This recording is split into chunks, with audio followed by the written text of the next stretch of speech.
These 13 books make up the 2025 International Booker Prize longlist. And since it was announced on the 25th of February, I've read them all. It's been interesting, and I'm here to talk about it.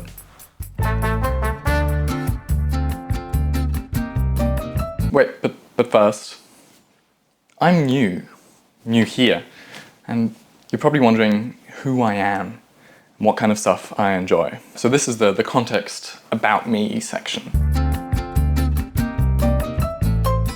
So about me, my name's Yoshka, spelled like this. I, for the last few years, have been reading a lot. I used to mainly watch loads of movies. I still like movies, but my focus lately has been on these books and on books that are not these books, I suppose.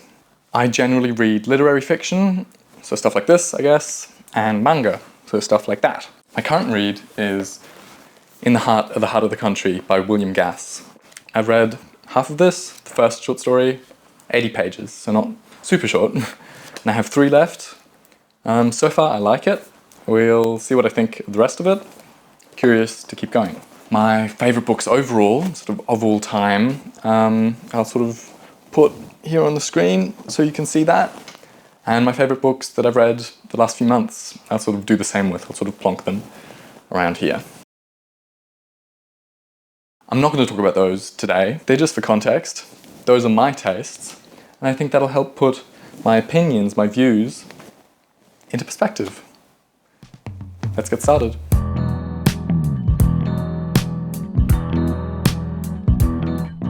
Of these 13 books, all but one were new to me. The one I'd read halfway through last year was actually Solenoid, which we'll get to. We'll get to Solenoid. That'll be interesting. Apart from these 13, I actually read 3 books. Well, apart from Solenoid, I read 3 books that qualified for the long list but weren't chosen by the judges. And those 3 books were The Impusium by Olga Tokarczuk, The City and Its Uncertain Walls by Haruki Murakami, and Herrscht 07769 by Laszlo Krasznahorkai. Neither the Tokarczuk nor the Murakami felt like they would have been on the list, and that feeling was right.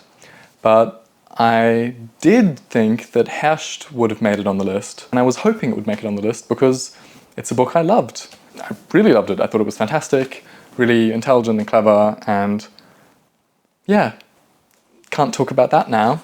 I'm sort of forced, obliged to talk about these 13, but in my heart, it sort of hovers above them. Honorary part of the long list that, in my feeling, would have also made it to the shortlist and been in the running to win. But it's not there, the judges didn't choose it. Yeah, just thought that might be worth pointing out.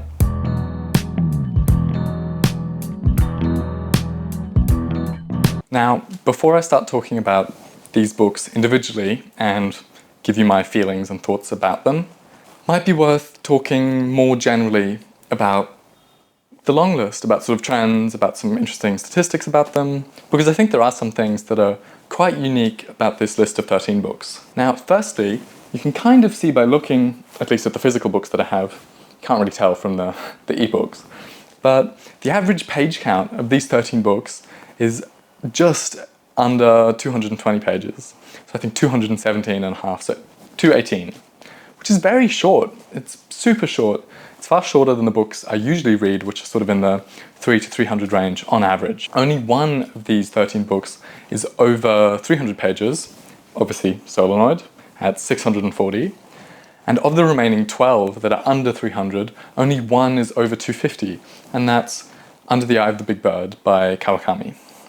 So the rest of them under 250, and many of them under 200, which really surprised me. So many short books.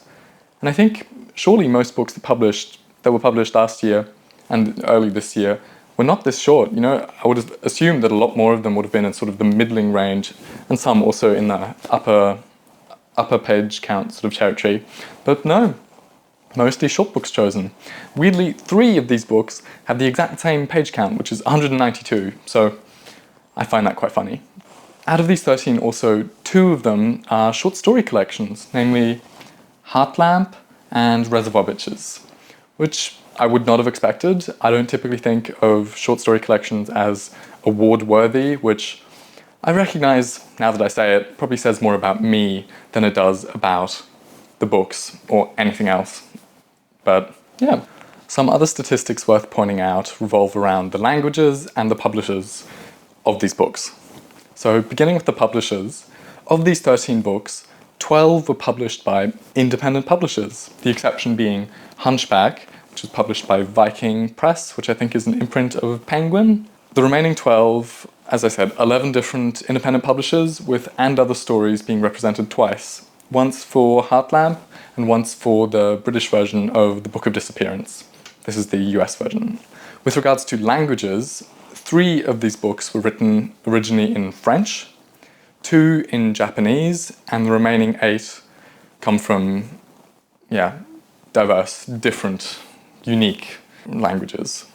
The 3 that stand out to me amongst the remainder are the Book of Disappearance, which was written in Arabic by a Palestinian author. I'm very happy to see Palestinian voices represented on the long list and sort of acknowledged by the judges, so that's great. The others that stand out are Solenoid and Heartlamp, both of which were written in languages that have never been seen on this long list in the history of the prize. For Solenoid, that's Romanian, and for Heartlamp, that's Kannada, which is a southern Indian language. Okay, with the generalities out of the way, having discussed now some overall trends in the long list, I think it's time to move into specifics, namely the meat of this video, which is me breaking down my feelings and thoughts about all 13 of these books, rating them, and sort of seeing how they hold up and what I think. Yeah, let's get into that.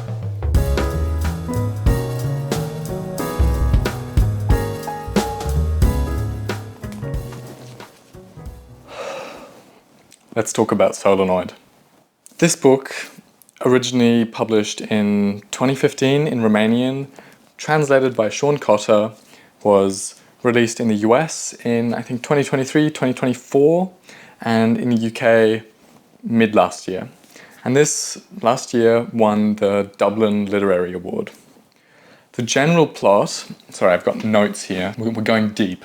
The general plot is about a school teacher in communist Romania who writes notebooks musing on his daily life, the past, the state of the country, and various pseudo-philosophical topics, much of which sort of has a touch of surrealism imbued into it. That's the general idea. I didn't like this, and that's sort of probably my biggest hot take for this video. People seem to love this. It's won awards everywhere. Everyone's always talking about how great and intelligent and thought-provoking it was and how much enjoyment they got out of reading this, and I just completely disagree. I've tied my hair back because I'm feeling aggressive towards this book, which really was such a disappointment. I mentioned before that I read this last year, and I read it last year not having any idea about this video or this prize.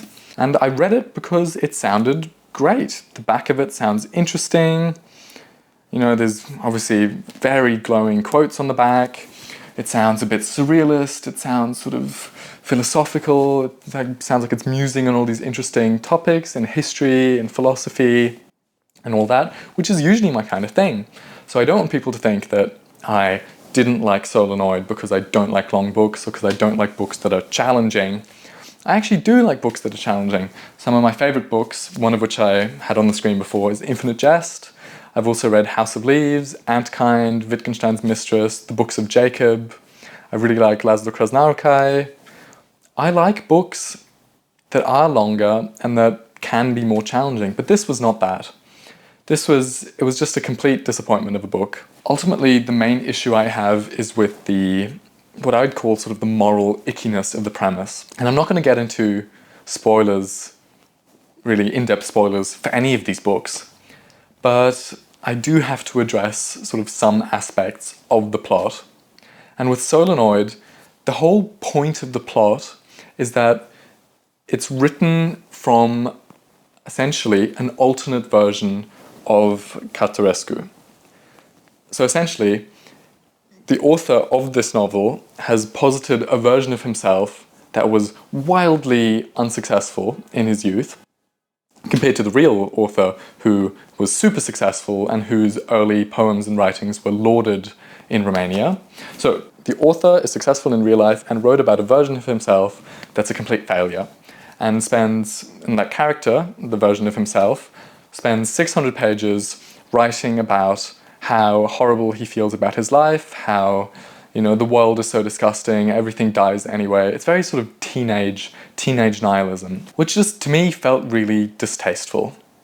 I really didn't like, it just felt cynical and it felt unpleasant, and it really felt like the author was writing an actively worse version of themselves to make the real version of themselves, who is mentioned in this as a fictional, possible alternate universe version of the character, to make that real version feel better about himself. And I didn't like that. I thought it was a weird premise. I didn't understand it, and I didn't enjoy reading about it, ultimately. Even worse, though, was that this book is somehow incredibly boring. It jumps from topic to topic, but it's all via the lens of this boring, uninteresting, very negative, grimy main character who just has quite misogynistic views, describes things in a very unpleasant way, describes people in an unpleasant way, has sort of vaguely surreal encounters with the world around him, but none of which actually amount to anything. I don't think it's an excuse to say that, oh yeah, the whole novel was written from the perspective of this sort of deplorable main character. I rarely think that's a good cop-out excuse. And in this case especially not, because it really does feel that the author is just speaking with his own voice. And he's actually confirmed that in interviews. Some of the segments in this, the so-called dream diaries, where the character has written down the dreams that he had, come from the actual dream diaries of Curturescu. So it's very sort of auto-fictional in a way that really isn't very pleasant, and it does make you question how much of this is fiction versus how much you're just reading. It's like self-insert fan fiction. It really is, but it's self-insert fan fiction that the author wrote about his own life, which I just find odd. I didn't like that. I also found a lot of it, I mentioned sort of teenage nihilism, and it does really have that kind of vibe. Really challenged my suspension of disbelief, and I was cringing at parts of it. There's sort of long descriptions of dust mites and sort of insects and all this kind of stuff. There's this picetist group that's protesting against death, which is something that, a 14-year-old would say, I'm going to protest against the fact that everyone dies. But that's a big part of this novel, that there's this group of people that go out protesting with signs saying, stop death and stuff like that, which I find silly. And the dream diaries as well. I just thought were stupid. Some bits approach being good and interesting, specifically the bits that are more historical. For a while he goes into talking about the history of multiple dimension theory, talking about Rubik's cubes and sort of visualization in that sense, talking about spirituality. Those bits I thought were interesting, but they make up really a fraction of this novel. I also thought the bits were okay where the narrator was describing his past at a tuberculosis sanatorium. I thought those were okay. Sort of the bits with more plot or more meaning or more substance felt good. The bits that were just musings and sort of edgy quotes and just ramblings about the state of the country in a very sort of vague way that doesn't really amount to an actual critique of communist Romania, which would have been interesting. No, it all just, I don't know. The book feels, when you read it, like it's easy to think that it amounts to something. It's easy to think that there is substance. But at the end of the day, the book has a topic, or many topics, but a topic does not make sort of substance. It does not create material substance. The book is about something, sort of on the surface level, but it doesn't actually question anything deeply. It doesn't actually say anything that's, I think, interesting and worthwhile or worth engaging with. And the writing itself, as I said, it just sort of ranges. Some bits are okay, some bits are decently well written, but a lot of it is very, very juvenile, and it's quite long for what it is. It could have been longer if it had been better, but as it is, I think, I just don't think there's much justifying it, to be honest. The ending is equally poor. It ends very abruptly with a semi-shocking sort of grand moment that again, feels like it has some kind of substance to it, but it's really just an empty ending to a plotless novel. None of the threads tie together. It's really just things that are sort of vaguely happening or being thought about, being slapped together and concluded with this event. Yeah. Might have liked it 10 years ago, but I think even then I was probably a bit too smart to enjoy something like this. Which is not saying that I'm super smart, I just think this book is excessively stupid. So my score for this is low, around a 4 out of 10. That's what I gave it when I read it, but in hindsight, it might be even lower. My girlfriend, who read this as well, gave it a 1 out of 10. Don't read this, it's really not good.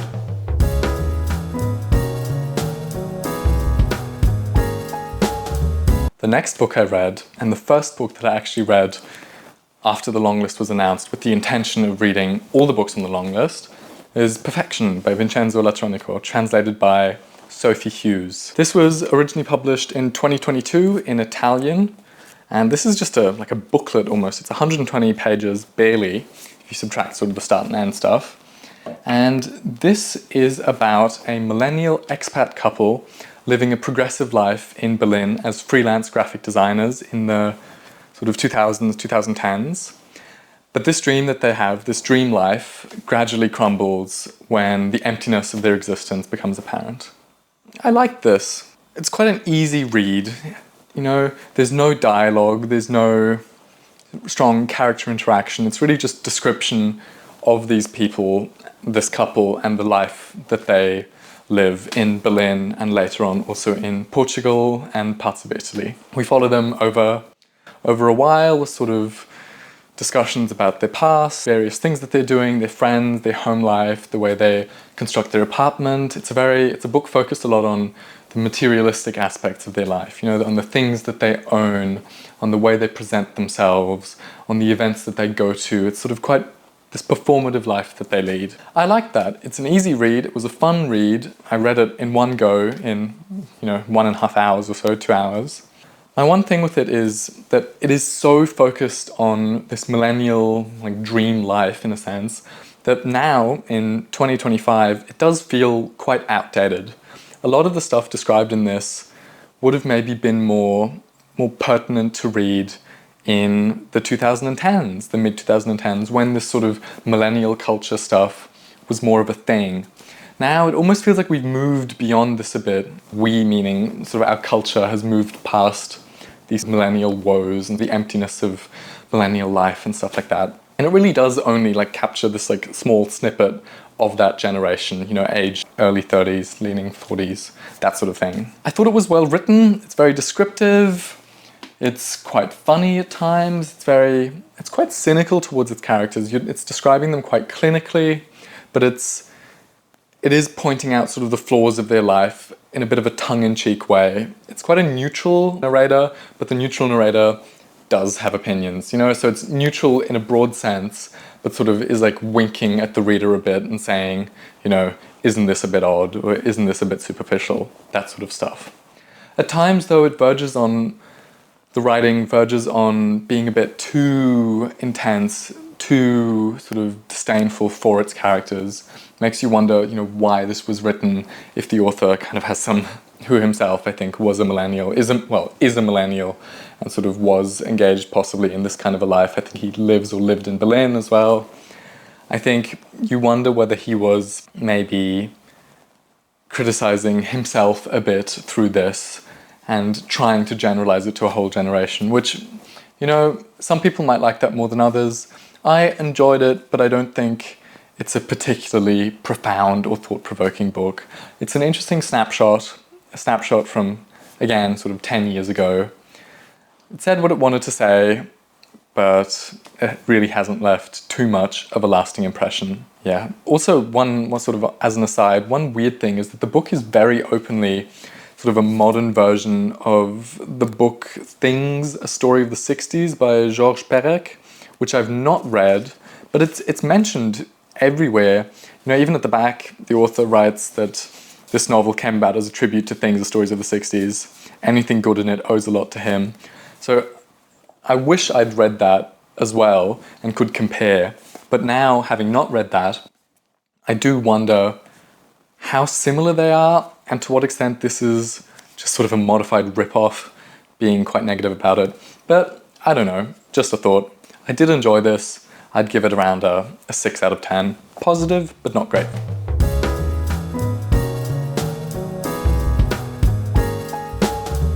The next book on this list is A Leopard-Skin Hat by Anne Serre. This is the American edition. I don't have the British edition. Most of my ebooks are the American versions, just for reference. This was translated by Mark Hutchinson from French, and it was originally published in 2008 in France. This is super short, like perfection, only 112 pages. The general plot is that an unnamed narrator, who's called the narrator, details his long friendship with and attempts to understand and be there for a person called Fanny, who struggles with debilitating mental illness. For such a short novel, it has a lot of very heavy themes, so it's worth being aware of that, maybe reading up about that when going in. A lot of these books on the list actually are quite intense in terms of thematics. Anyway, starting with some positives, I think this was really well written, to be honest. It's not tricky to read, it's not hard, but it does take more reader involvement than something like Perfection, maybe. And I'd call the style possibly a bit cerebral, a bit sort of contemplative.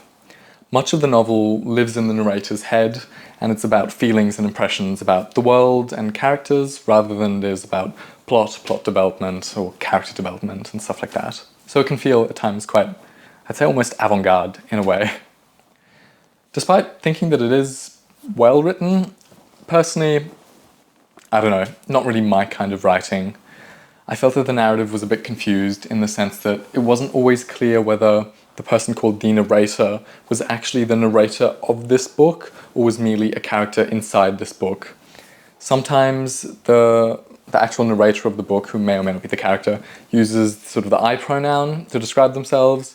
This happens really infrequently, so it felt quite jarring when you jumped from what seemed like third person into first person all of a sudden. Beyond sort of the style, the thematic clearly goes a lot into mental illness and in trying to understand other people and sort of relating to them in that sense. And it's here that I have a few issues. Nothing on the level of Solenoid, that is very evident. Solenoid is in a whole class of its own. But here I do have some problems with how it approaches mental illness. I feel like the novel and the narration within it really verges on deifying those that suffer with debilitating psychological issues, especially in the final chapter. If you've read it, I feel like you might understand what I mean. It feels like it's really putting people with serious psychological issues that might need, attention on some level, putting them up on a pedestal and just classifying them as sort of quirky or individualistic or unique. And while I don't think it's bad to sort of emphasize the uniqueness of individuals, I do think there's a point at which simply viewing mental illness through that lens is a bit reductive and a bit problematic and very old-fashioned, I feel. I feel like nowadays we've moved beyond this kind of approach for things, but it feels, maybe it's because it was written around 2008, I don't know, but it just felt a bit icky for me, a bit suspect. Part of the problems with that, I think, is that this comes from a very personal place in the novel, because the author lost her sister. Her sister died in her 40s, and this novel, the character Fanny, also dies at, I think, the exact same age as the author's sister. This is not a spoiler, it happens at the start of chapter 2. So essentially, it feels, and I think the author has acknowledged this, that she is writing about her sister and about her attempts to come close to and understand her sister, who she can't interact with anymore. And on its own, I think that would be okay, but as soon as sort of the narration tries to generalize these very personal feelings and turn them into statements about people with mental illness more generally, or attempts to understand other people more generally, I feel like it really falls flat. Yeah, for me it should have stayed very, very sort of microcosmic, but it does feel like it's trying to make broader statements about things, which doesn't really work for me. Part of this, again, is because of the narrative perspective. The narrator feels very young, but I think must be, well into adulthood. The whole novel revolves around the narrator trying to understand this character, Fanny, i.e. the author is trying to understand her sister. But many of the descriptions and the conclusions that are sort of arrived at are just a bit weird, like some of the mental illness stuff, sort of saying that Fanny is just unconventional because of her mental illness. And I don't know, I just don't really like that, to be honest. I do think that we should be able to, see people for what they are and sort of be appreciative of what each person can, bring to the table, what sort of each person can provide as an individual with their personality and their character. But at a certain point, if you're just defining someone who is described as being quite ill, if you're just defining them by being a bit quirky, it's, I think, a bit of a problematic attitude and verges on being, anti-therapy, anti-counseling, anti-medication, these kinds of things, which I don't like. Yeah, just as an approach. Could just be a me thing, but I didn't really like that about this. The thing that makes this a bit more troubling to stomach in the context of this novel is that these perspectives that are arrived at are not really presented as being open for debate. They're not presented as, they're not challenged explicitly. They're just presented as these findings that are almost just evidently true. The narrator has difficulties in pinning down who Fanny is as a person, and the difficulties that the narrator has in trying to understand Fanny are attributed more so to Fanny and in her sort of nature as quite vague, quite sort of ambiguous, quite sort of prone to change. It's more attributed to that than it is to shortcomings on the part of the narrator. He's not really presented as this character that's, maybe doing something wrong or that's acting from a bit of a weird place. And because it's so one-directional, it just felt a bit flat and a bit problematic. Clearly, that's again related to the personal nature of this essentially quizzical nature of the author trying to understand her sister without questioning her own approach in that process. And yeah, there is an argument to be made for an unreliable narrator, but this really isn't given much development. It's implied that possibly Fanny was really just misunderstood by other people and boxed in and categorized in certain senses, in the sense that she might not have been mentally ill and maybe was just, attributed that by virtue of people not understanding her or her not fitting in with the norm. But again, I just don't think this is given much time to really develop and present itself as a real sort of opinion and option in terms of interpretation. Similar to Solenoid, it feels a bit weird reading something so personal. I always wonder, what is the benefit of this author having published something that is almost, like a philosophical inquiry into her relationship to her sister? It's a bit odd. I think some people might really relate to it, especially where they've had maybe similar experiences with people in their life. But for me, yeah, it was a bit mixed to negative, I'd say. A comparison I'd actually make is between this and Gerald Murnane's novels, of which I've read, the three of the big ones, namely The Plains, Inland, and Barley Patch.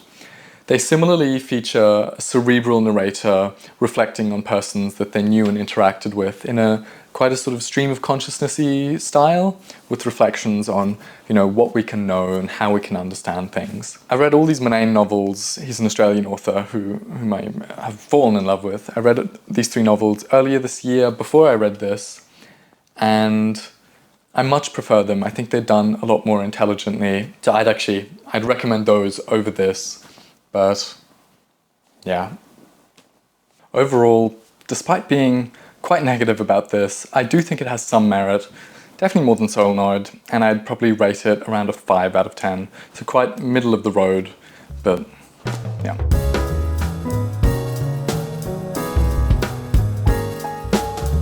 Moving on to Reservoir Bitches by Dalia de la Cerda, translated by 2 people, Julia Sanchez and Heather Cleary, from Spanish. The author, worth pointing out, is Mexican. This is one of the 3 books that is 192 pages long.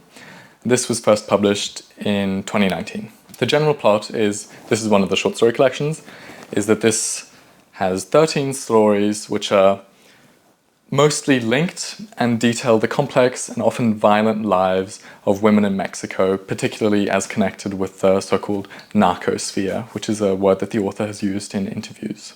I wish I'd liked this more than I had. It has some merit in that the writing is very vernacular, and I think reading this in Spanish might have been fantastic. My girlfriend read this in Spanish and thought that the translation probably didn't do it justice, and I think I'm inclined to agree. The translation is done really well. They've done a good job translating a lot of the slang used by the frequently quite young characters in this, often teenagers that speak with very sort of, not just dialect, but using, swear words and special sort of vernacular, things like that, which is a really interesting approach to take. And of the 13 stories, all from different perspectives, they all have strongly different voices. And it felt really refreshing to read. It was a quick read. You could just churn through this. And it was fun, it had lots of things were happening, big plot points, very concise stories that ended, unfortunately, quite abruptly for the most part. There's one big, violent-ish sort of event in every story, I think. And pretty much right after that event, the story ends.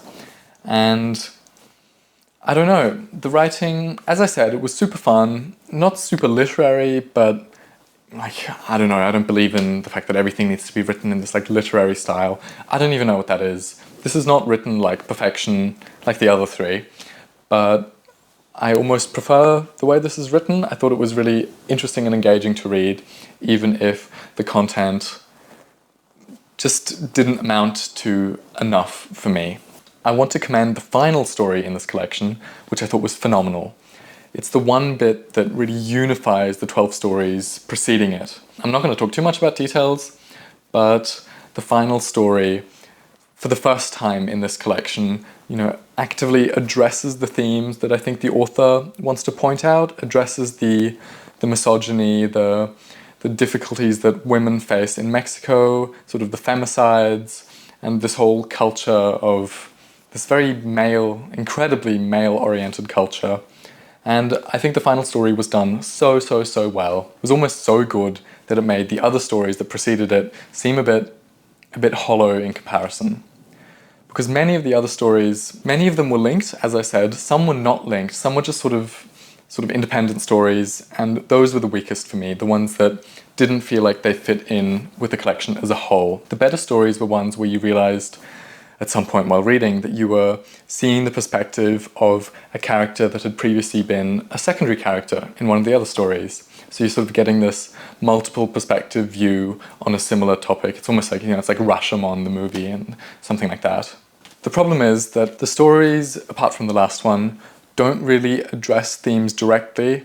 They don't sort of point out and explore the thematic that they relate to. Instead, they merely sort of show, it's almost slice of life in some sense, show a scene from the life of one of these female characters. I forgot to mention all the stories are told by female voices, including a trans voice, which is nice as well. And I just, I think I just wanted more. I wanted more depth. I wanted an actual exploration of the themes. I wanted to sort of look into and feel like the stories were criticizing aspects of society. But instead, you got these characters that were quite one-dimensional, that felt like they were both victims of the system, but at times were also flipping that around, were perpetuating violence back against others, which again is interesting in sort of how that cycle evolves and how it sort of reinforces itself. But none of that is stated, none of that is expressed. And I just really wanted more analysis, I think, more content that wasn't just a statement of events that happened. Weirdly, some of the stories also have, I would say, fantasy elements. There's one story that's like a vampire story, and I didn't really understand that either. I think in a collection where all of the stories share that as a common thread, some fantastical, magical realism-y element, I think that could have worked.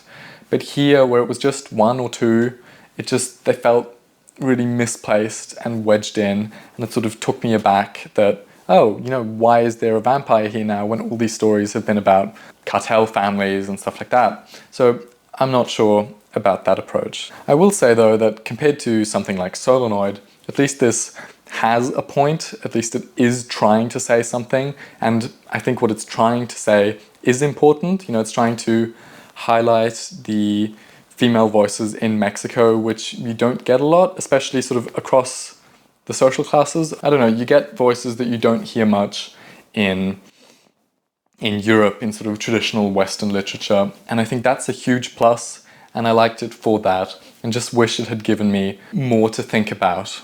Yeah. So for me, this is around a 4.5 to 5 out of 10.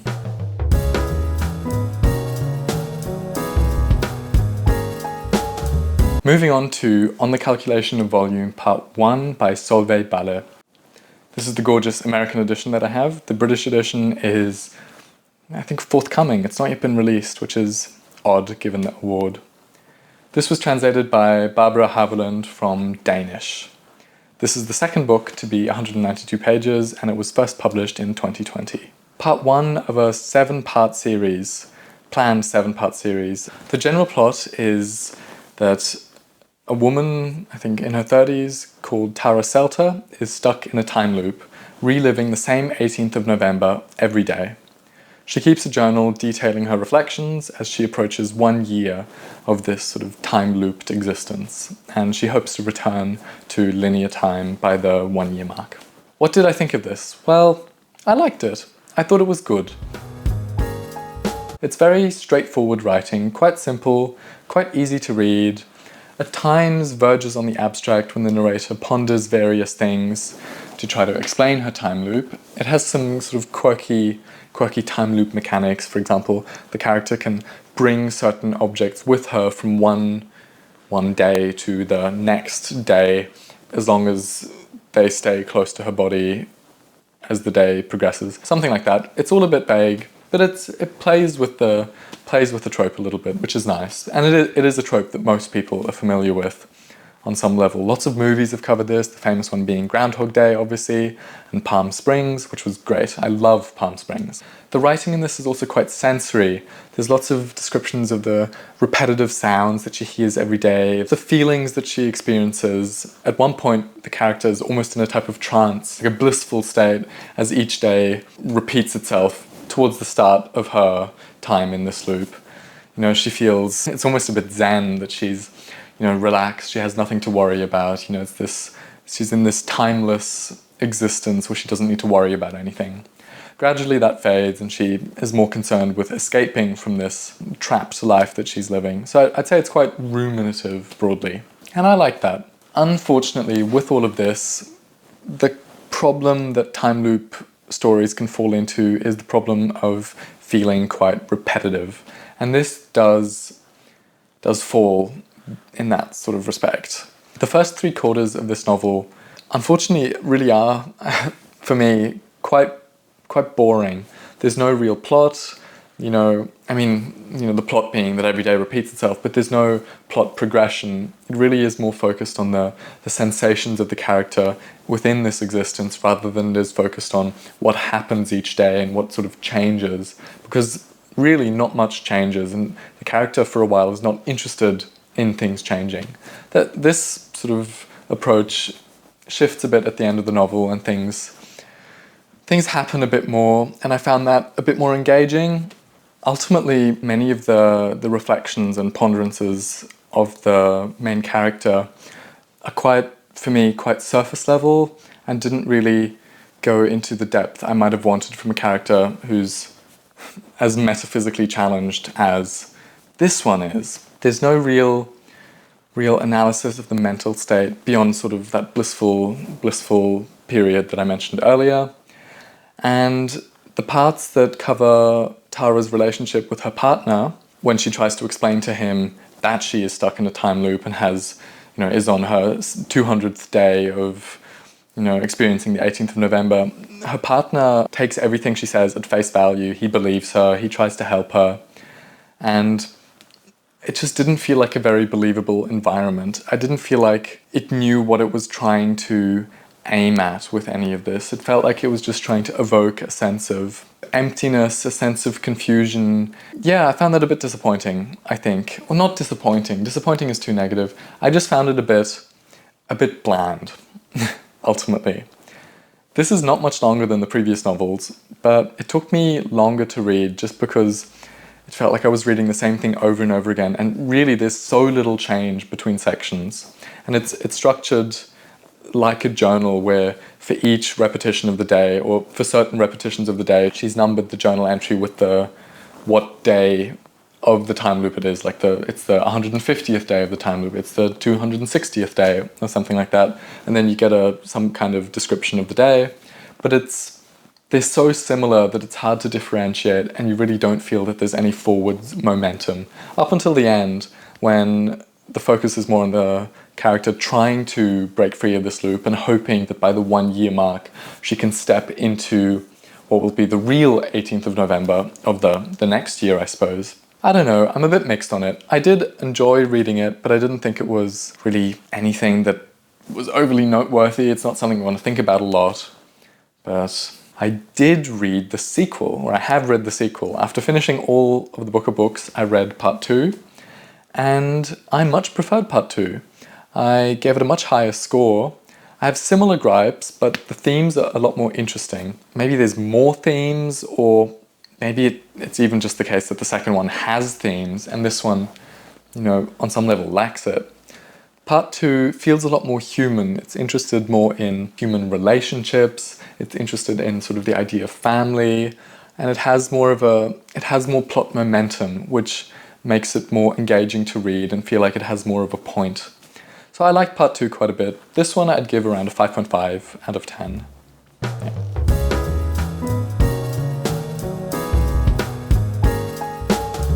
Eurotrash by Christian Kracht. I'm excited about this one. I love this one. This one was great. First, some sort of details about this. This was written by a Swiss author in German, as in author is Swiss, wrote it in German, Christian Kracht, translated into English by Daniel Bowles.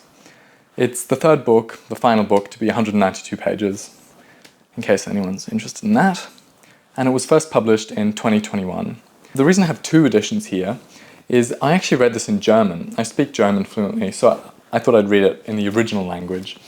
This book here, I've not bought it twice, this book here is my girlfriend's copy. I guess I can't really comment as much on the translation. I flicked through this. I'll have a few things to say about it, but I guess most of my comments will be about the actual original and sort of the themes, the ideas behind it, and less about the language in English. The plot of this is that a middle-aged man takes his old, dying mother, who is both mentally unwell and an alcoholic, on a road trip through Switzerland, where the two of them reckon with their personal troubles and their dark family history. This one's so good. It's fantastic. It's so fun. It's possibly my favorite of the 13 books, not to give anything away too early, but I thought it was so engaging to read. It's casual, it's satirical, it's funny, like laugh out loud funny at times. It's a super easy read, it doesn't try to be too complex, but it has a lot of complexity baked into the themes and the story and the characters it's trying to portray.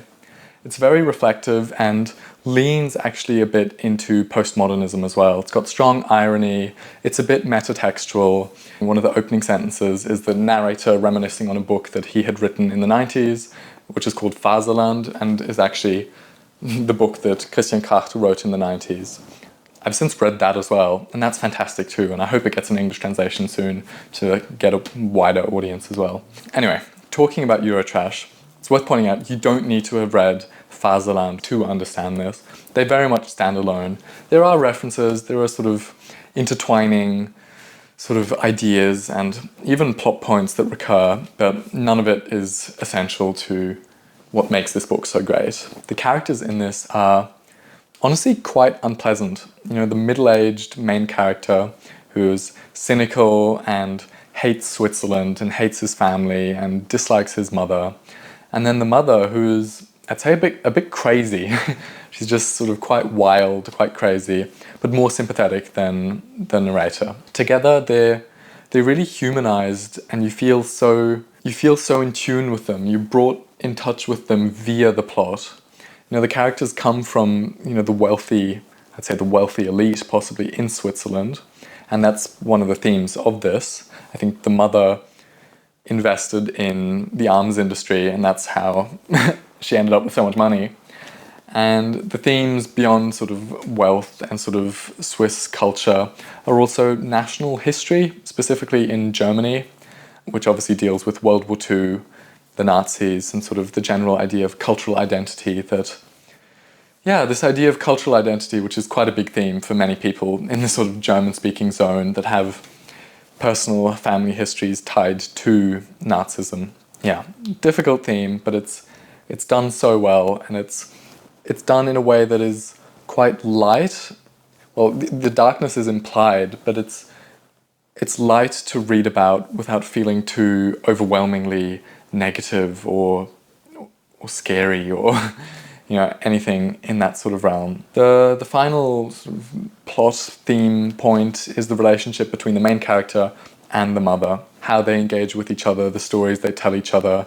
They sort of, for the first time, it seems, really bonding. Yeah, after a long time of clashing heads and sort of having different opinions about things, and each having had troubles in their past, which on some level mirror each other quite well. I think the writing in English is a bit flatter than in German, but I don't think anyone will really have read this in both to compare. I think the English is great. My girlfriend's read it in English. She thought it was really fun and really good. But yeah, obviously the original language will shine. Yeah, I can't recommend this enough. I really, really loved it. 8.5 out of 10, possibly 9. I thought it was great.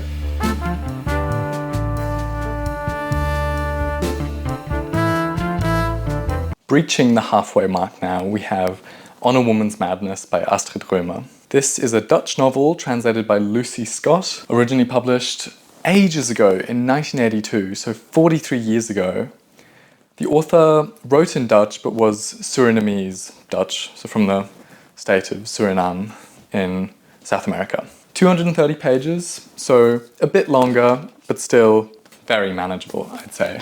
Funnily enough, the publisher of the British edition, Tilted Axis Press, leaked this book's longlist status, I think 1 to 2 days before the actual longlist came out.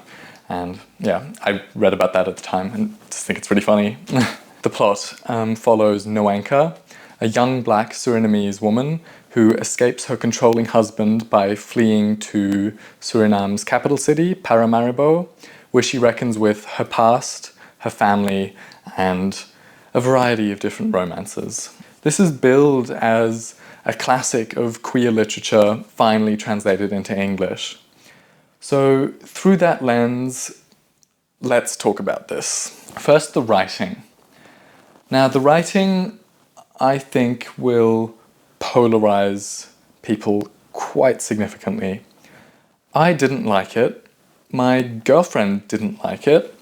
And I think most people wanting to read this probably won't like it either. It's very intense. It's very elliptical.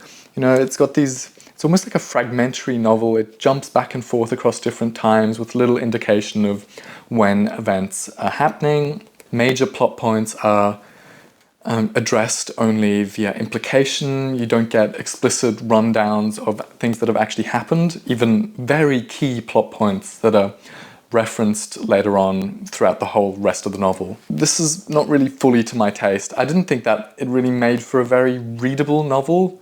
It doesn't make for a novel where you really understand what's happening. It doesn't feel like I don't want to sit down and interpret it. I don't really want to, analyze it and figure out what all the plot points are and sort of like draw lines through everything.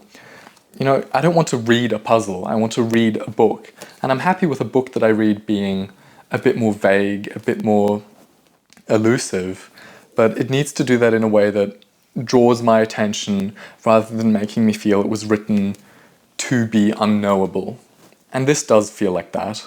It really lacks a coherent structure. Many parts of it, and this was a point my girlfriend actually made to me once she read this, many parts feel redundant in the sense that things are brought up. There are sections in here that serve no wider purpose, both in the moment but also sort of viewing the book in hindsight. The sentence-to-sentence writing, so the diction used, the grammar, all that kind of stuff, was fantastic. It's quite complex, but it's really, the writing itself is great. It's just how it comes together as a whole that makes it quite unpleasant and difficult to read. This took me a while. I mean, I read most of these in a day, but this took me the better part of that day to finish. Weirdly, given sort of the whole queer classic finally translated into English, this is very, very spacely queer. The first queer element in this comes into play almost at the end, 3/4 of the way through the novel, and I found that a bit peculiar. And even that queer thematic itself at the end is, it's a bit odd, because this novel deals a lot with the relationship between Noenka, the main character, and her mother and her family, and how she longs for her mother in a sense, and has sort of a very intense relationship with her mother. Nothing incestuous or anything like that. But when it comes to the queer parts at the end, when she appears to sort of fall in love with a woman, which marks the sort of final portion of this, it's written in a way to almost imply that these feelings she's feeling for this other woman called Gabrielle are more projections of her longing for her mother, which I felt like was quite an old-fashioned, and if you agree with this interpretation, then also not a very, queer sort of reading. And this feels quite closeted, which is not a bad thing, and it's also clearly very autobiographical. So I'm not going to say it's not queer, but it's just not as queer as I was expecting, and not as queer as I was hoping. Also, given sort of the blurb mentioning the domestic abuse that the main character is running away from, that's also not really addressed. We don't really get an insight into the home life of the main character before running away and why it was so bad. The husband is implied to just have been vaguely controlling, not much more than that. So that could have been developed just a bit more for my taste. And I guess the last main thing I'd say is that it was a bit too much explicit mother-daughter longing, sort of descriptive, sensual, sexual imagery in here for me. There's some quite vivid imagery, which I don't necessarily principally dislike, but in this context it just made me feel a bit icky. That's just me. Some people might really like it, but I think it is a bit of a chore to read through and a bit of a chore to unpack. I could probably say more about this, but I'll leave it with one final point, which is that it's a positive thing. I know, finally a positive thing. A positive thing is that you do get insight into Suriname and Surinamese history, which is very complex. It's this quirky South American country, but that had slavery from Africa back when, before slavery was abolished. So a lot of the characters are black, and then some are... And I found that interesting. I wish there'd been maybe more explanation of that, because me being not very familiar with any of this would have liked maybe a bit more on that. But there is stuff in here, and I found that insightful and interesting. So I'd give this, 5.5 leaning to 6 out of 10. Good, but maybe not quite my thing more than anything else.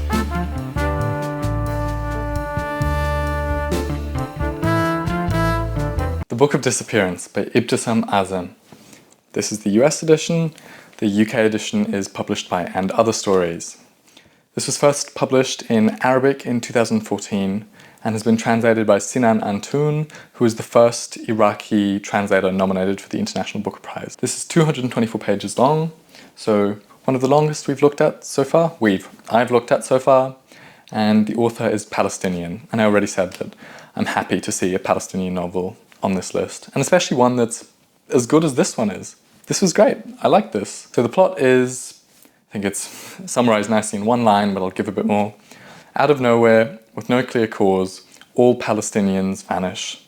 The novel follows a couple of main characters, chiefly a liberal Israeli Zionist dealing with his Palestinian friend's disappearance. This occurs primarily through him reading his friend's diary entries. And the book also addresses the wider response to this upheaval. I thought this was really good. I would describe the writing as sparse, as quite minimalistic. At times it goes and becomes quite emotive, especially when it's describing family members that had lived in the region, as in family members of Palestinians that had lived in this region prior to the whole Israeli stuff happening. It's a heavy read, this. The thematic is intense, and it was written a while ago, but it feels like it could have been written any time in the last couple of years. Very timely. I guess it also shows how long, Palestinians have been struggling in that region and the difficulties that they've had, how it's really not a new issue. It's not something that's popped up out of nowhere, that it's really something that's been going on for decades and decades. Sorry, side note, last year I read Palestine by Joe Sacco, the graphic novel, and that was fantastic too. And it's just really, really disturbing to see just how long this stuff has been going on. Anyway, back to this novel. Beyond the general plot, sort of with Palestinians disappearing and seeing how Israelis react to that, there's also quite a few, or not quite a few, there's a couple of very graphic scenes. So be warned. There is one graphic scene of sexual nature, which is quite harrowing. It's just generally a very emotionally unpleasant read, even though it is very well written and it explores what it wants to explore, I think, quite well. Everyone always says this, but it is an important book. It's a book I think people should be reading. I feel like it gives good insight into the attitudes and the politics in that region without coming across as too hateful.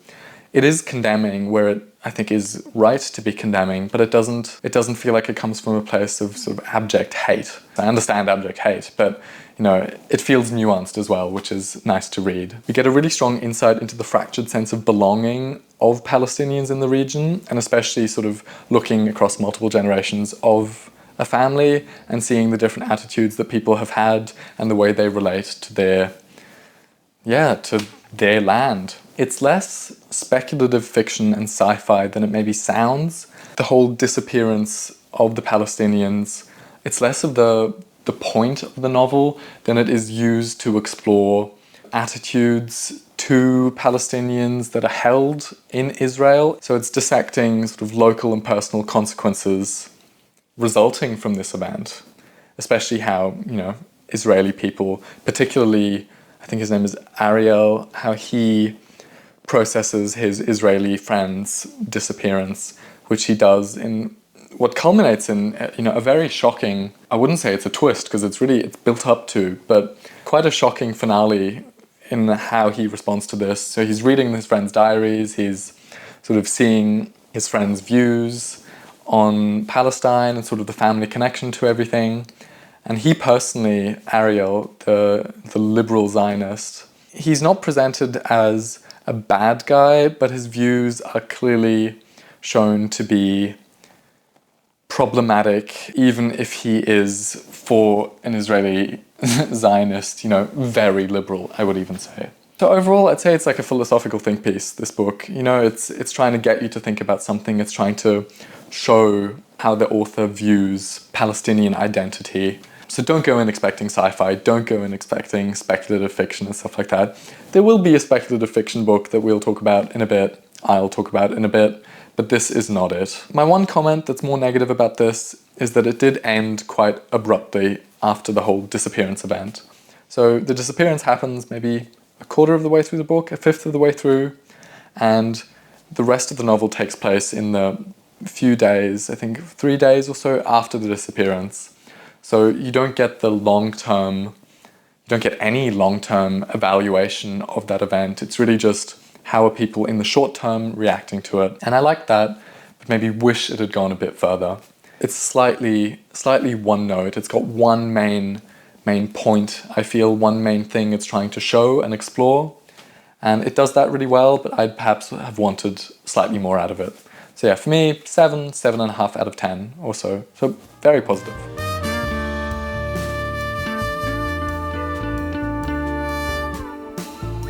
Quickly moving on before the sun goes down and I'm shrouded in darkness, we have There's a Monster Behind the Door by Gaël Belen. This book is hard to find. I've not seen it in any bookshops, hence why I have this version of it. Was written in French by an author from La Réunion, the small French island in the Indian Ocean, translated by two people, Karen Fleetwood and Laetitia Saint-Loubert. First published 2020, and it's 176 pages long. The plot, the book, is about a young woman in 1980s La Réunion who discusses her upbringing, her family history, and the sort of troubled, difficult, post-colonial, sociocultural landscape that sort of defines her and that define this French territory. And I thought it was great. I was expecting not very much from it. It doesn't sound like much. I mean, it does now that I've described it, but the description on the back of the book doesn't necessarily sound like it would be appealing to me.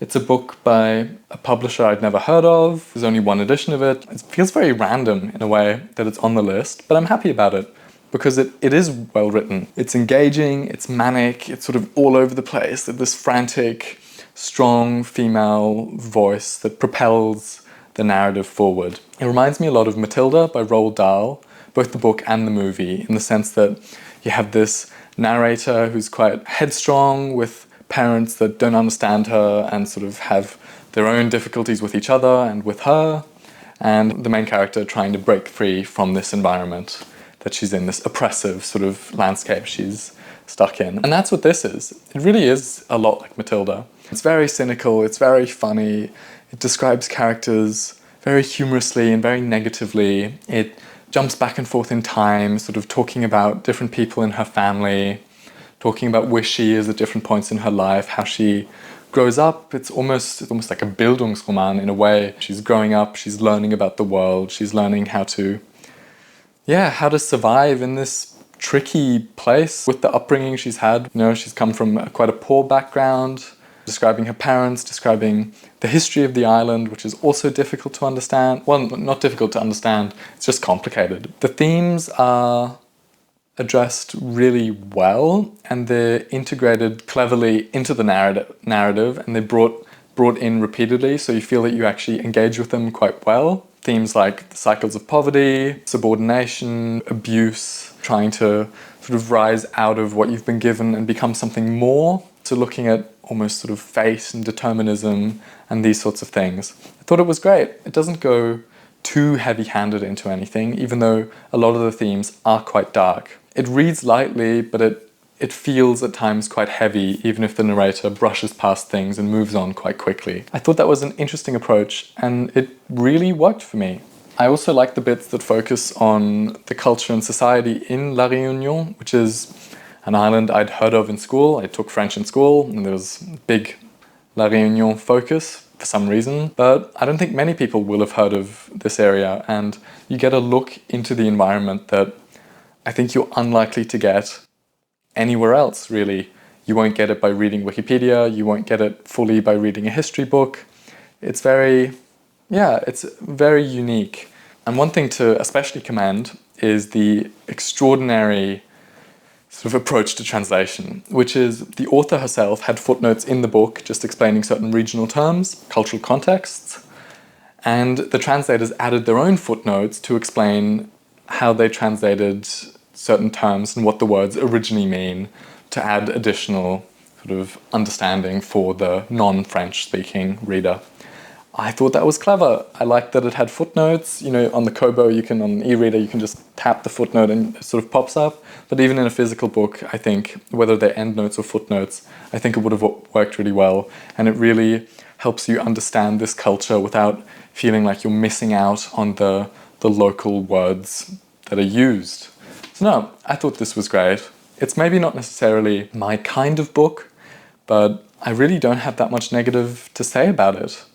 7.5 out of 10 again. Yeah, this is fun.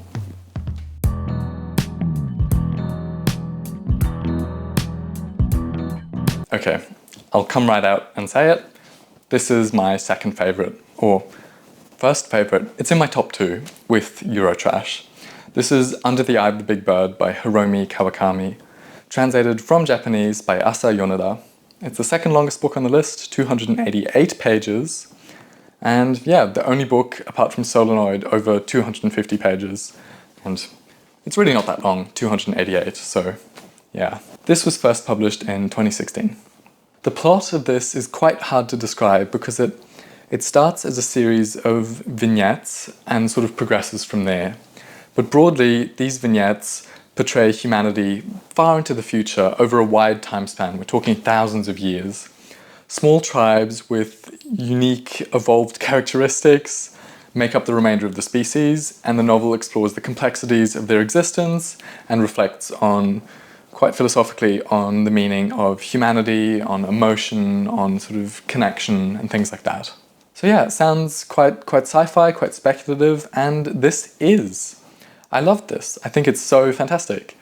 The writing is, I call it sort of asexual writing. It's very detached, it's very neutral as to the feelings of the characters. And it does describe feelings quite intensely, and it at times describes sexuality as well, but it describes it from this sort of like top-down, looking at it happening as opposed to being in it kind of approach, which I like. Contemplative, both the writing as well as the themes, speculative. It really is, it is sci-fi, but it doesn't read like, I don't know, like Dune or something like that. It reads more like, it's again sort of almost think piecey sci-fi, but it's very quiet. It's not dystopian, it's not utopian, it's this kind of interesting, just like very far into the future that you rarely see. So I like that. Gradually, as you read these vignettes, you realize how different stories that you get overlap, provide different perspectives on a shared aspect of this future version of Earth. Quite similar, weirdly, to Reservoir Bitches, even though the books couldn't be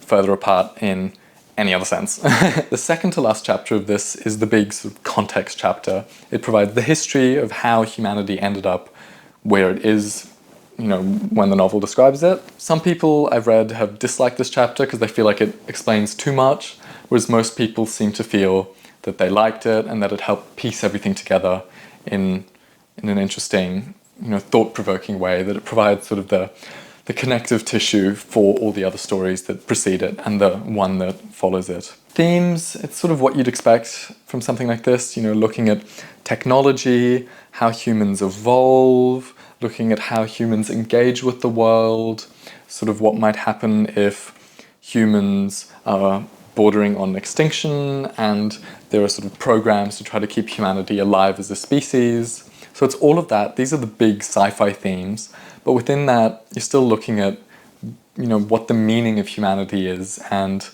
what human emotion is and how that can still be expressed even thousands of years into the future when humans are very different from what they are now. At one point, you have these cellular humans that are green and that photosynthesize, and I love that. I think that's great. Deals with cloning as well and things like that, and AI partly. AI from sort of a 2016 perspective, not AI from a modern ChatGPT perspective, which I'm thankful for. Yeah, no, I just thought the themes are so interesting. And when you have these characters that are meeting their own clones, and you get sort of sentences like, I see me, and me says to me, something like that. It's just quirky and it's fun, and it's a bit playful, and it's not too heavy-handed, but it feels like it's actually saying something successfully without telling you what to think or telling you what the author thinks. I really like that. For me, the stories weren't really puzzles to solve. I didn't read the first vignettes, which were quite ambiguous in some senses, even though they did have their own thematic strand. I didn't read them as puzzles. I wasn't trying to figure them out, but some reviews I saw had people stopping to read the book, finishing the book early because they couldn't deal with the vagueness and ambiguity. So if that sounds like it might be you, I would say push through. At the end, things get a lot clearer. Yeah, I could say more, I could keep prattling, but I think I'll leave it at this. 8.5, maybe 9. I thought this was great. Yeah, no, it's fantastic. I love this.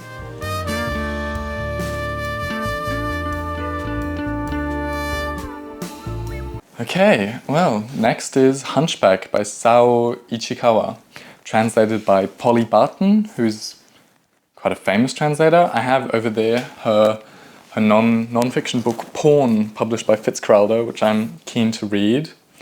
But yeah, she translated this from Japanese. It's the shortest book on the list. It's officially 112 pages, but the final page here is actually page 97, so it's under 100. And this is the only book that's not published by an independent publisher. This is Penguin Viking. The plot is the following. Shaka Isawa was born with a congenital muscle disorder and lives in a care home, but secretly fantasizes about sex and erotica and also writes online about these topics. When at one point a new male carer at the home, reveals to her that he has read her sort of online writings, Shaka is presented with sort of the opportunity of a lifetime to do something she'd always dreamt of doing.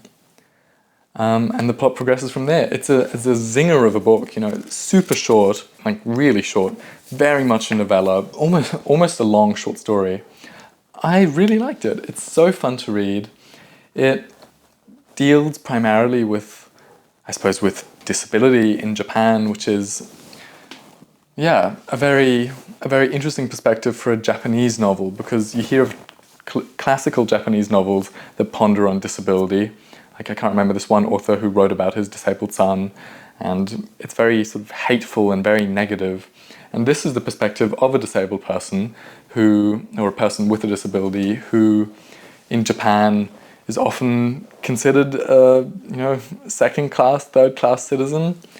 Japanese society is not good with stuff like this, and hearing her voice is really interesting. You'd expect it to be a heavy book, but it's not, and that's what makes it fun. It's a really light book. It's a book that's very sexual, it's very intense, it's very graphic. It just reads so interestingly, and it's thought-provoking, and it's, very autobiographical, because the character has the same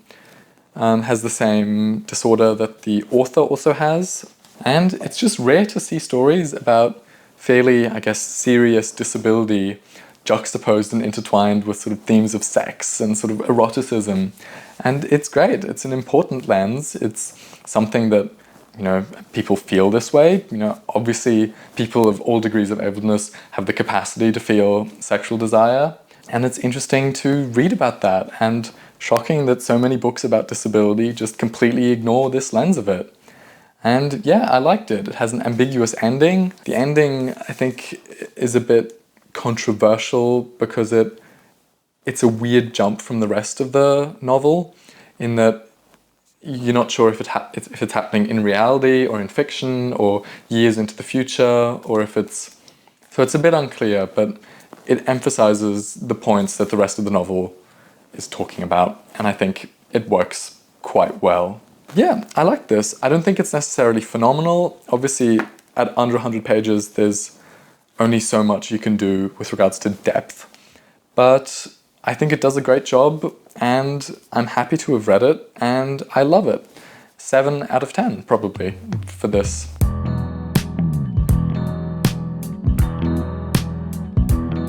The penultimate book, Heartlamp by Banu Mushtaq, translated by Deepa Basti. This is originally written in the language Kannada, which is one of many languages spoken in India, and I think this many spoken in southern India, which is also where the author is from. Now, the stories in this collection were first published between 1990 and 2023, so over 3 decades, and then collected for the first time in this edition here, published by And Other Stories. Weirdly, this, I think, actually is meant to release in the UK on the 8th of April, on the Shortlist date. But in early March, I saw this in a bookshop, and that's how I've been able to read this, so I'm not complaining. Anyway, so what's this about? This has 12 stories in it, 12 short stories, depicting the daily lives of women in Muslim communities in southern India. There's a strong focus on the social structures in place, the poor state of women's rights, and the hierarchies of class and religion in the region.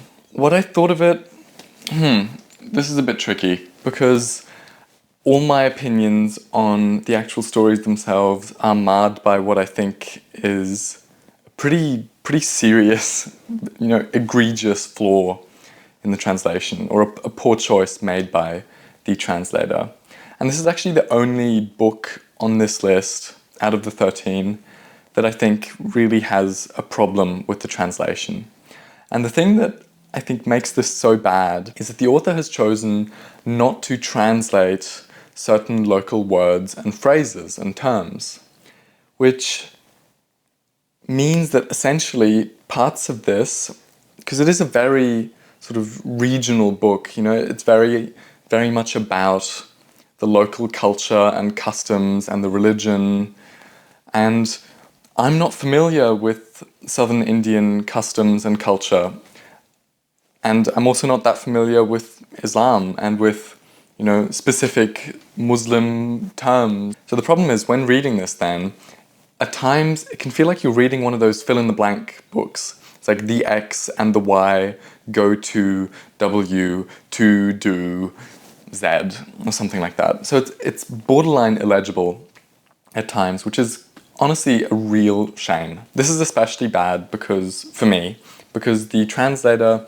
has appended a translator's note at the end titled "Against Italics." In this note, the translator talks about why she chose not to translate certain local words, well, any local words that were, without direct English equivalents. She essentially is justifying her decision to leave them as is and to not provide footnotes or explanations in text or endnotes or anything of that sort.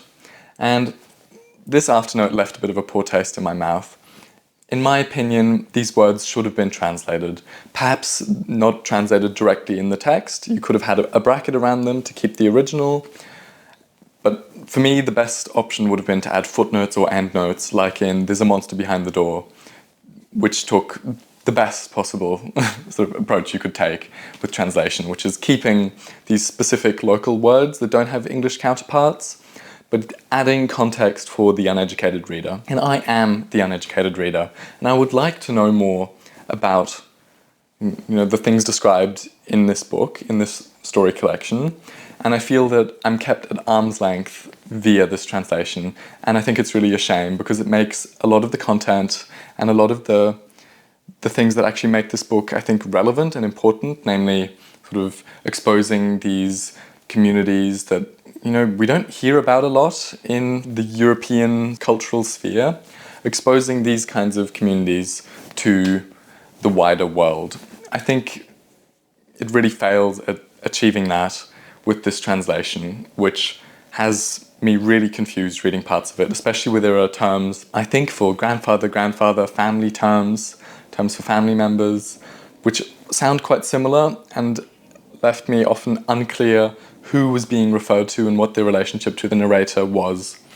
And that just didn't work for me, and it really marred my sort of understanding and feelings for this book. So unfortunately, this will be a bit of a negative review, or the rest of this will be a bit negative as well. I do think this short story collection has some merit in, and I've already addressed this a bit, in that it's interesting to see a world that the West is infrequently exposed to. It's not something that necessarily resonates with me personally, but I do think it's important that stories like this are published and they are read, and I found aspects of this really interesting, especially the stories that did have stronger themes, a stronger social sort of lens, a stronger feminist perspective.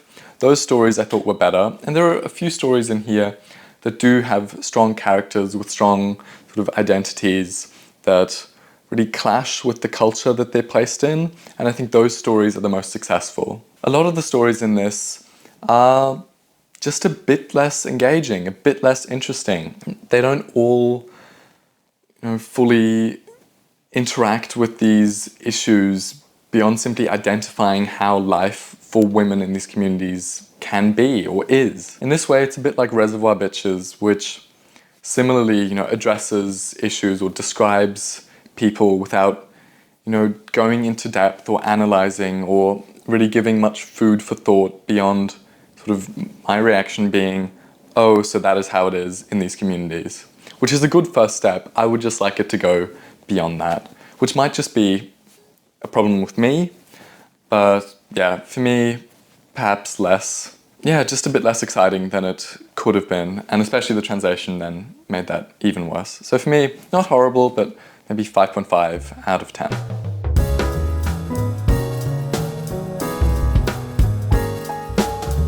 the final book, 12 books in, and this is the last one. This is the last one I read, and this is the last one I'm going to talk about. This is Small Boat by Vincent Delacroix, in this interesting cover with all the sort of people making up the ocean. It's blue. If you have a color e-reader or you get it in person. This was translated by Helen Stevenson from French. It's 160 pages long. It was first published in 2023. And the publisher here is Small Axes Press. I think this was initially meant to be published in mid-late April, but somehow, perhaps because of it ending up on the shortlist, it was pushed forward to the 24th of March. So I was able to read it and get this video out before the shortlist, which I think is nice. So what this is about is primarily the direct aftermath of the 2021 English Channel disaster, which involved, a group of migrants on a small boat crossing the English Channel from France to England, and the boat sank, and the refugees tried to contact both the French and the British officials to get help, and the French officials essentially declined to help, deferred to the British, and that resulted in the death of all but 2 people on this 30-person boat. And this book is about that. Written by a philosopher, it examines the moral conundrums of this disaster from the perspective of the French official who was the ultimate cause of the migrants' death by choosing not to send them help. This character is questioned by police, and she tries to philosophize and rationalize the matter of both her own responsibility as well as responsibility more generally, sort of wider. It's obviously a very heavy book, deals with quite maybe not a topical topic right now, but a topical for a couple of years ago. And, the refugee crisis, the state of refugees, what's happening with them, especially in the UK, is a big deal. And I recently read Spring by Ali Smith, the third of the seasonal quartet, which addresses similar themes. I'll loop back to what I thought about that at the end of this review in a sec, so hold that in mind. Hold me to that. I'll mention that again. But with this, I mentioned that the author is a philosopher, and that really shows in the writing. It's very much about the moral deliberations of this character as she wonders whether she was responsible for this disaster, or to what extent society as a whole is responsible for this disaster. But it's a lot of thinking and contemplating and being questioned by the police, and her fighting back and defending her decisions and all that. In this context, my main issue with this, and I think it's a fairly large issue, is that the way I read it, at least, I find the politics in this book a bit iffy. I feel like the book takes a stance which finds more fault with individual inaction on a wider scale, in terms of society not acting enough as individual people, versus finding fault with government failings and institutional failings. I don't really love that thematic focus, especially if I feel that this book is presenting that as possibly the main takeaway, that we are all to blame in some sense, and in some sense we possibly it's arguable that we possibly are, widely to blame for disasters like this. It goes into talking about, what it's like being a spectator to such things, reading things on the news, sort of the public's desire to hear that everything's okay and things like that. I just don't think that that is necessarily the root of the issue. And I think especially with this disaster, not only was there, a failing on the part of this French official who is the narrator, the perspective that this book, is told from. There's also failings of the systems that we have in place to help refugees, to deal with these kinds of crises. And I wish that had been addressed more. Of course, this is only my interpretation of this book. You could probably be more charitable and assume that the character's voice is meant to be criticized and is meant to not be taken at face value.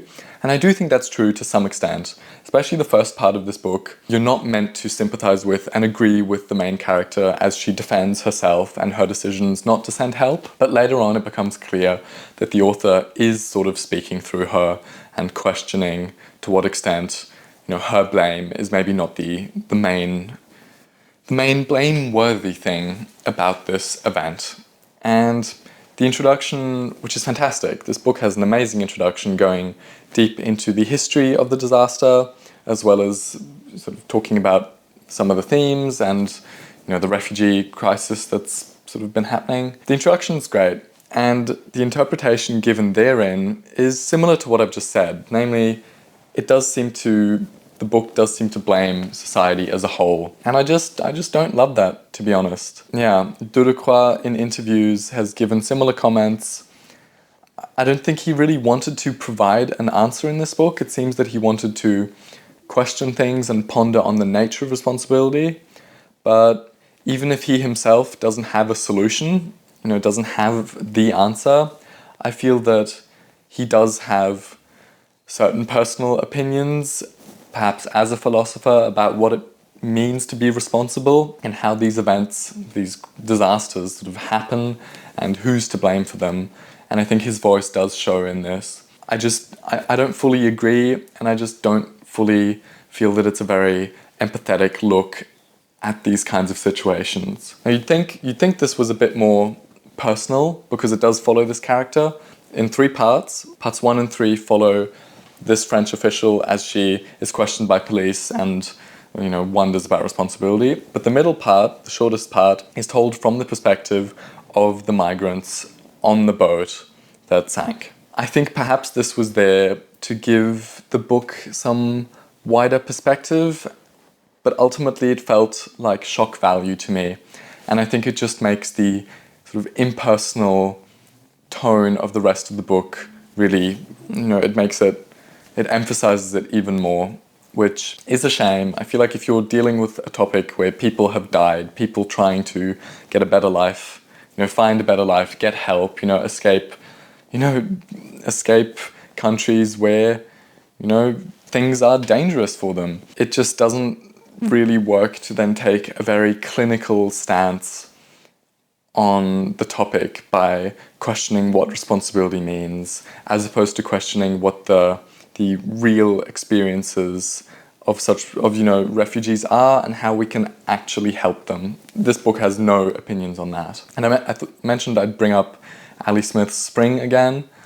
That's much better, in my opinion. And maybe it's because I read this shortly before Small Boat that I dislike Small Boat the way I do. But I thought Spring, it's so much more human, and it sympathizes and empathizes with the characters in these situations, and it's much more critical of what I think are the real problems at heart. I don't think this book really addresses any of the important questions.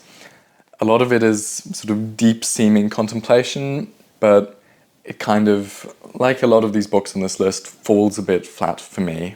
There is a decent exploration of detachment and of the extent to which this main character, the French official, was, a cog in the machine, a victim of this machine, and that she was essentially systematically desensitized, as people in these jobs can be. And I thought that was interesting. I wish there'd been more on that, but there wasn't. And ultimately, I just don't think there was too much to this. And it felt also quite repetitive in terms of how it addressed sort of the philosophical contemplations, felt a bit boring. I feel similarly about this as I do about A Leopard-Skin Hat, in that it's not a horrible book, it's not terrible, but the way it addresses the themes and the topics it's about feels a bit questionable, feels a bit iffy. The stances it's taking are a bit suspect. And I don't think the writing here is as interesting as with A Leopard-Skin Hat. It's decent writing, it's not an appalling book. I just didn't think it was amazing. So for me, very middle of the road, around 5 out of 10. And that's the last book.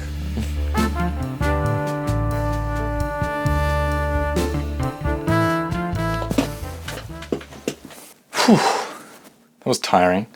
13 books, wow. The tiring thing was less reading them. They're mostly pretty easy reads, actually. The tiring thing was, I guess, talking about them now for a while. Well, at least now you have an idea of what these books are about and how I feel about them. I'd say probably worth moving on to some general post-read thoughts, and that's what this section is. general post-read thoughts or something. So, I thought I'd start by talking about some trends I noticed in the reading. And I haven't had too deep of a look into this stuff, but there's a few things I noticed that I found quite interesting, actually. The first of these being that many of the novels have first-person narrators actually writing the book that, you know, one reads. Solenoid is this. The whole point of it is that it's journal entries. A Leopard-Skin Hat is implied to be the same, more than implied. I think it basically is that. On the calculation of volume is, again, explicitly the journals or diary of Tara, you know, talking about her days. In Reservoir Bitches, the final story, the best story, is, I think, a letter, an email, something like that, to another character that we're then reading. The Book of Disappearance, the parts that are the diary entries are obviously, you know, diary entries by a character, and that they make up a large portion, maybe half the book. And Eurotrash is kind of the same. It's more implied, it's more implicit, but obviously it references Fatherland, the earlier book, and therefore making Fatherland fall into this category. So I think Eurotrash gets sort of half a point. That's trend one. Trend two is that the books are all very progressive. Strong focus on human rights and on giving voices to people from marginalized communities and, you know, marginalized groups and small communities. You know, we have many books that are essentially snapshots of lives that are quite foreign for the average, you know, I guess, Western European sort of person. A lot of social commentary. And I think this is really good. This is what I think the Booker Prizes, specifically the International Booker, are really good at. And that's finding books that are sort of implicitly political and that are about, you know, important things and about people that you don't usually encounter, you know, just walking around or just reading, you know, an average at the front of Waterstones sort of book. And I think that's great. I think it really is giving voices to people that in the past have not had them. And I think that's important. And I think especially with translation, where you are reading things from outside of your sort of local sphere, I think it really does boil down to reading things from the world. And I think this selection, these 13 books, kind of represent, you know, a big part of the world in a really interesting way. Even where I didn't love the books, I feel that they, you know, managed to convey something that was novel to me, and I really liked that. A third trend is more in line with the first thing I mentioned, which is the main character investigating their complicated and often quite traumatizing past. And often that also intertwines with the history of the country that the person is from. And obviously Eurotrash is like this, On a Woman's Madness is like this, Reservoir Bitches is kind of like this, and then others as well. I could list them all anyway. I won't. Heartlamp, etc. It's interesting. So it's quite introspective, reflective, looking at oneself and one's culture with a bit of a critical lens. And yeah, I think that's cool. Now, I guess as a sort of semi-closing thought before I get into ranking the books, which is probably quite obvious by now, and talking about the shortlist, I'd like to talk about what the experience of reading these books was like. You might think that I didn't enjoy it because the average score for these books is, I think, you know, not super high. It's maybe 6 or something, just below 6, just over 6, around that. I've actually not calculated it. But I really enjoyed doing this. Well, minus Solenoid. I didn't like Solenoid, but in a way, you know, I read Solenoid last year, so it's not really fully, for me, a part of the book of books. It's not a part of this experience. You know, I read 12 books in the last month, or these 12 books, Solenoid last year. But anyway, Solenoid I didn't love. I did read it, and well, yeah, you heard me speak for 10 minutes about it. I don't need to go into more detail. Overall, I'd say that, you know, I've already addressed this, but reading these books, choosing to read this long list, really helped me to engage with cultures that I normally would not have encountered and would not have connected with in this way. This is a positive thing. I think it's great that I'm, you know, able to read things that, you know, I wouldn't normally have picked up. I wouldn't have picked up Reservoir Bitches or On the Calculation of Volume from a bookshop, typically. I would have picked up Solenoid, and I did, so my taste is not anything to go by. I discovered 2 new favourites. Eurotrash is incredible, and The Kawakami, Under the Eye of the Big Bird, is incredible. I'm lucky to have found those. That's 2 out of 13 that are really favourites now. They're not just books that I liked or that I enjoyed, they're books that I think about frequently, that I've been recommending to people, and that I'm enjoying talking about and thinking about. And yeah, I'm half German, but I'd not heard of Christian Kracht, and via this prize I discovered him, and I've now read an additional one of his novels, and I'm very keen to read the rest. I really enjoy his writing, and I'm thankful to these 13 books, the 4 judges that chose them, for exposing me to this. And the same goes for many of the books that I felt more middlingly about. They were interesting, and yeah, I'm happy to have read them. In summary, I've sort of said this, but to say it more explicitly, it's been good to step away from my typical reading habits, stepping away from, what I usually do, to read things that, I knew there was a good chance I might not like. And I didn't like all of them. A few of them, I've got them there. I don't know how well you can see that. I didn't love all of them, but even the ones I didn't like, I got something from.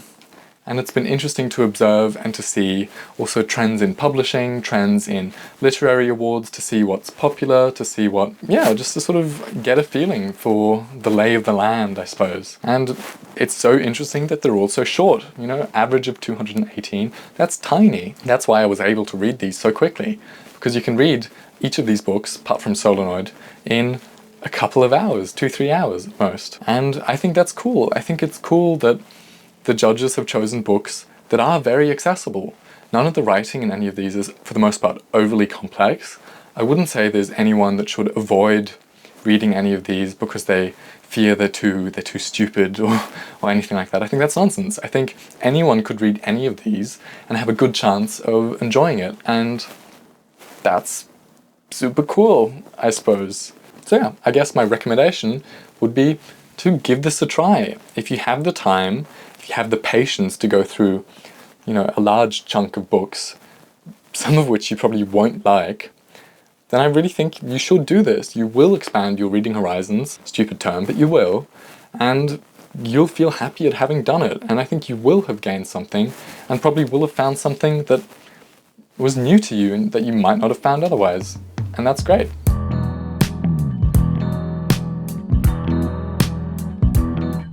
I'll just quickly, after having talked about this all for so long, put my ranking up on the screen. I'll probably not go through this in detail. You've heard me talk about this, but my ranking, I'll just put it up on the screen right about now. It's probably here, now that I'm talking about it. Sort of top to bottom, you can see what I thought about things. This goes hand in hand with what I recommend. It's difficult. Ultimately, I think you can probably draw your own conclusions from everything I've said. I don't want to dissuade people from reading the books I didn't like as much, because I think even the books I didn't love do have something to offer and might appeal to certain individuals. There's no book that I think has no audience out there. That's just not a thing. But the main 2 I would say to read are, of course, Eurotrash and Under the Eye of the Big Bird. And the main one to avoid is Solenoid. Even Solenoid, some people clearly like. Many people, most people that read it seem to like it. Nonetheless, I cannot recommend it. But nothing apart from Solenoid that was really bad, that was really distasteful or really horrible. Nothing I gave sort of like 2 stars or 1 star, which is interesting. I'm happy about that. That's nice. I didn't want to read 13 bad books, and I didn't. Everything in between my top 2, which I do urge people to read, and, my bottom, Solenoid, everything in between is up for debate, and yeah, leave me a comment if you read anything. I'm happy to hear from people. I'm curious to hear people's opinions about these, because I think they're interesting books, and people are going to have different opinions from mine. My opinions are just my tastes, and my tastes, aren't necessarily the best or the most refined or the right ones. That's just how I felt about these books. Maybe if I read them in 6 months, I'd feel differently about them. Mood plays a factor, but yeah, that's how it was when I read them. I'll stick with that for now, and we'll see.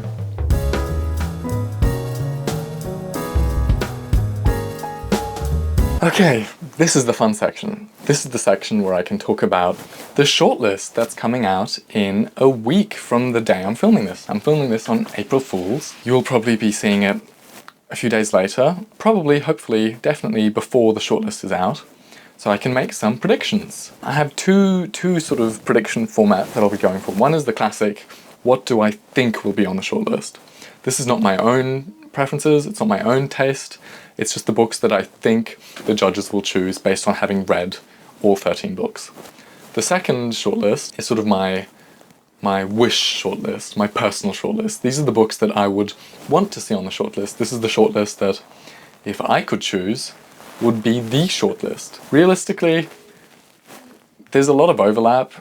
I don't think all 6 of my books will be on the actual shortlist next week. It'll be interesting to see how right I was, how wrong I was, and how much the judges agree with me about which books are better or worse. So anyway, with that said, a little introduction. My shortlist prediction is the following. I'll put them up on screen here. Unfortunately, I feel somehow so sure that Solenoid will be on the shortlist. I'm pretty much convinced of it. I didn't initially realize before making this video and before reading the books that Solenoid even qualified for the long list. I thought it came out in 2023, which it did in the US. But in the UK, it released last year, which makes it eligible. So as soon as I realized that, I sort of face-palmed and sort of sunk low, because I just felt that it would be on the long list, and it was. And now that it's on the long list, I feel that it'll be on the short list, and yeah, I feel pretty sure about that. So that's book 1, Solenoid. Book 2, I think Eurotrash. I just get the feeling it's the kind of European history mixed with fun antics, you know, road trip, you know, it's got like intergenerational discussion. I just get the feeling it'll be on the list. Next, the Book of Disappearance. I think this will be on the list because it's partly a good book, it's a great book, and it deals with a very topical, very important, issue. Issue is such a small word for what's happening, but it deals with that. And I think the judges, I just feel like they'll be drawn to it. And it does have great thematic, and I think it discusses it better than many of the other books discuss what they are trying to say.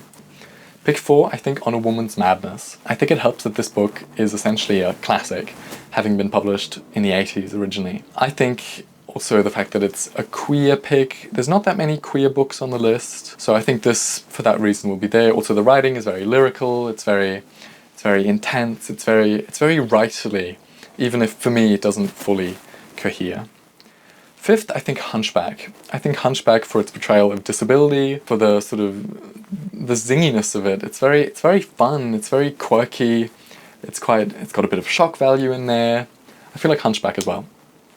Lastly, the 6th one I've really debated about, but I think ultimately it might be a Leopard-Print Hat for the portrayal of, I think, mental illness and how we form human connections and try to understand people around us.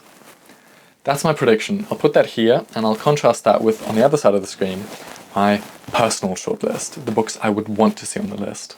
And it'll be similar. So this is just the top 6 of my ranking, but I'll go through it anyway. I want Eurotrash on the list. I loved it. It's great. I'm not going to talk more about it. I thought it was fantastic. I also want Under the Eye of the Big Bird, which for some reason I feel will be snubbed on the actual shortlist. I feel equally convinced that it won't be on the shortlist as I do that Solenoid will be on the shortlist, but you can hold me to that. We'll see next week. 3rd, I think Book of Disappearance, for the reasons I mentioned before. I think it should be on the list. I also think it will be on the list. And then my last 3 are a bit weird because, I don't know, they're not books I feel very strongly about, but I think they're, compared to the rest, good enough that I would put them on my shortlist. And these 3 are, there's a monster behind the door for its unique voice, sort of the fun, fast-paced narrative, and the Matilda-ness of it, which I liked. I love Matilda. Who doesn't like Matilda? The movie is incredible. 5th, Hunchback, I think also for the disability representation. I liked it. I thought it was fun. I had not read something like it. I thought it was sort of cute and small, but also quite powerful and with a strong message and a strong voice. Lastly, I think Perfection. Well, I want Perfection. I liked Perfection ultimately because you know, it was a fun, easy read. It was sort of musing on a generation, musing on people from that generation and on how they engage with the world around them. I enjoyed Perfection, even if I didn't love it, and I think it's a fairly safe book compared to many of the others, but that did make it easier for it to be a successful book, in my opinion. And I think Perfection, despite being perhaps less ambitious and less interesting, is more successful than many of the books that I didn't put on the shortlist.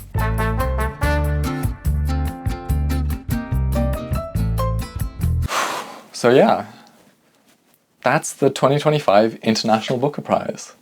I've talked about each book. I've thought about the long list more generally. I've tried to predict the shortlist. We'll see how right I am.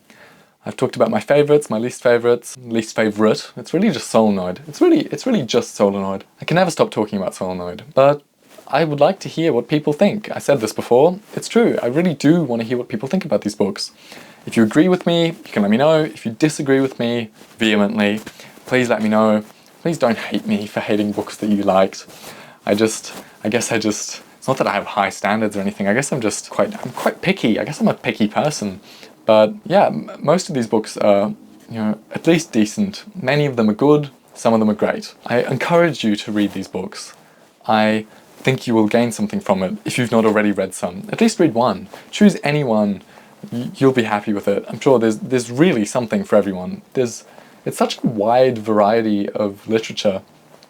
I can't think that there'd be a person that's following this prize that doesn't find a single one of these books interesting. So no, if you read anything, shoot me a comment. I'll be back at some point. I'll make another video, I think. Yeah, I'd like to. I don't have anything planned. I think this was the focus for now. But I'm enjoying talking about this. You know, the prize, it feels nice being part of this community of people reading this. Yeah, look, we'll see what the shortlist brings. Maybe I'll be wrong about everything. That's exciting. I'm excited about that. That would be fun. And then the award in May, which is not that far away either. It's April now, so let me know what you thought. Thank you so much for watching. If you've really made it this far into this long video, I've tried to trim it down in the edit, I'm sure, speaking to future me. But yeah, no, this video will be long. Thank you for watching me talk about stuff for my first time talking about stuff. I'll see you next time, I think. Thank you. Bye.